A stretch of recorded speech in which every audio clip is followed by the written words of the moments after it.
اللہ تعالیٰ نے عورت کو پیدا کیا ہے، اللہ تعالیٰ نے مردوں کو پیدا کیا ہے، یہ دونوں تخلیق اللہ کی ہیں۔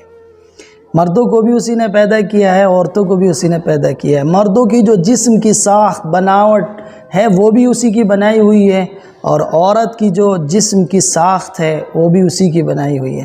عورت کے مزاج کو بھی اللہ ہی نے بنایا ہے، اور مرد کے مزاج کو بھی اللہ ہی نے ڈھالا ہے۔